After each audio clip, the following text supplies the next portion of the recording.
ड्रामे के अगले एपिसोड में जो दिन गुजरते जा रहे हैं, डॉक्टर नुमैर को अंदलीब की छोटी छोटी हरकतें काफी ज्यादा पसंद आना शुरू हो जाएंगी, क्योंकि डॉक्टर नुमैर ने अंदलीब से कहा था कि अगर वो मोइज को एक और मौका देना चाहती है तो दे सकती है। यही वजह है कि जब अंदलीब ने उसे एक और मौका दिया तो फिर भी मोइज ने उसे धोखा ही दिया है। होता कुछ इस तरह से है कि डॉक्टर नुमैर वो अंदलीब से कहते हैं कि एक बार मोइज को बुलाओ और उसके साथ बात करो कि क्या वाकई ही में वो तुमसे मोहब्बत करता है, क्या वो तुम्हारा साथ पाना चाहता है। अगर बिल्कुल ऐसा ही हुआ तो मैं तुम्हें डाइवोर्स दे दूंगा, और इसके अलावा भी अगर तुम मुझसे डाइवोर्स लेना चाहती हो तो ले सकती हो। अंदलीब कहती है कि आपको क्या लगता है उसने मुझे नींद की गोलियां देकर मुझे खुदकशी पर उकसा कर खुद उसने गोलियां नहीं खाई थी और मस्त माहौल मैच खेल रहा था। आपको क्या लगता है कि वो मुझसे सच्ची मोहब्बत करता है? नुमैर कहता है कि इससे तुम कैसे अंदाजा लगा सकती हो कि वो तुमसे सच्ची मोहब्बत करता है या नहीं? अगर वो गोलियां खाकर मर जाता तो क्या तभी उसकी मोहब्बत साबित होती? तुम्हें उसे एक मौका देना चाहिए। यही वजह है कि डॉक्टर नुमैर के कहने पर अंदलीब मोइज को एक और मौका दे देती है, और फिर वो दिन आ ही जाता है जब मोइज और अंदलीब दोनों की मुलाकात होती है। अंदलीब कहती है कि आप मेरे साथ जाएंगे। नुमैर कहता है कि मेरा जाना सही नहीं है, लेकिन अंदलीब के जिद करने पर नुमैर उसके साथ चला जाता है। वो होटल के बाहर ही बैठा होता है जहाँ पर अंदलीब मोइज के साथ बात करती है। वो मोइज से कहती है कि इतना बड़ा धोखा दिया है तुमने मुझे। स्कूल में और कॉलेज में किस तरह की बातें करते थे तुम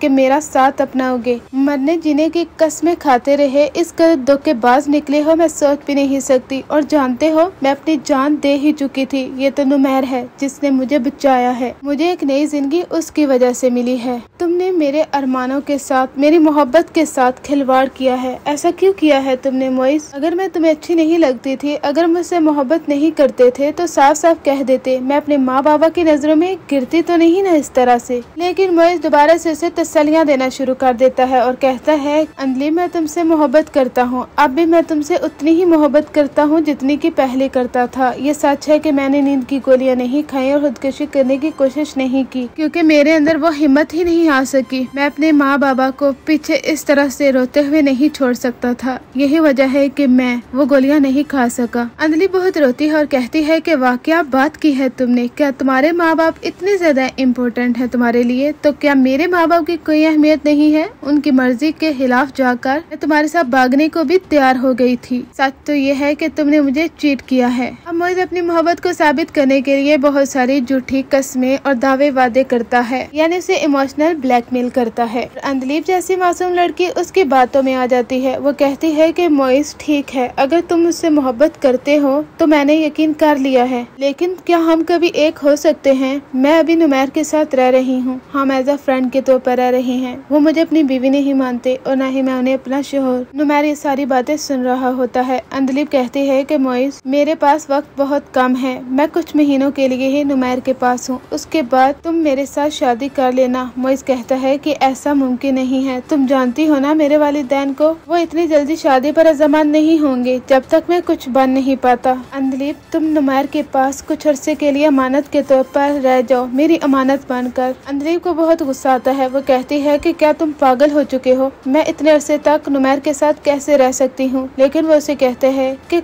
कुछ अरसा रहकर देखो तो सही। अब ये तो अंदलीब को भी मालूम है कि इतने अरसे तक वो किसी के पास नहीं रह सकती इस तरह से, क्योंकि एक न एक दिन तो नुमैर उसे डाइवोर्स दे ही देगा। मोइज से कहती है कि मैं कोशिश करके देखती हूँ। इसी तरह से ही अंदलीब जब नुमैर के साथ घर वापस चली जाती है, नुमैर की अम्मी कहती है कि क्या हो गया है तुम्हें? अब कुछ महीने से तो ज्यादा वक्त हो ही चुका है, आखिर तुम इस लड़की को कब छोड़ रहे हो? लेकिन नुमैर कहता है कि अम्मी अभी ये मेरी बीवी है, पहले भी मैं आपको बता चुका हूँ। अगर ये कुछ अरसा यहाँ पर है तो इसे रहने दीजिए, ये मेरी बीवी की हैसियत से यहाँ पर रह रही है। आखिर आप इसे क्यों भेजना चाहती हैं? उस वक्त आप ही तो मेरी शादी करवाने पर डट चुकी थी। उसकी अम्मी कहती हैं कि मैं तुम्हारी शादी करवा कर तुम्हारी जिंदगी को खुशियों से भर देना चाहती थी, लेकिन मुझे नहीं मालूम था कि तुम तो इसके मसले सॉल्व करने पर लग जाओगे। अगर पहले मालूम हो जाता कि ये किसी लड़के से मोहब्बत करती है और उसके हाथे खुदकशी भी कर ली इसने, और अगर इसे कुछ हो जाता तो इसके माँ बाप सारी जिंदगी ऐसे ही रोते रहते। ऐसी लड़की को मैं कभी भी इस घर की बहू नहीं बनाना चाहती। लेकिन उमैर कहता है कि अम्मी बात समझने की कोशिश कोशिश करें। अंधलीब छोटी है इसलिए उसे इन बातों का नहीं मालूम। उसकी अम्मी कहती है कि इतनी छोटी है कि मोहब्बत के चक्कर तो चला सकती है और बाकी मामलात के बारे में इसे मालूम ही नहीं।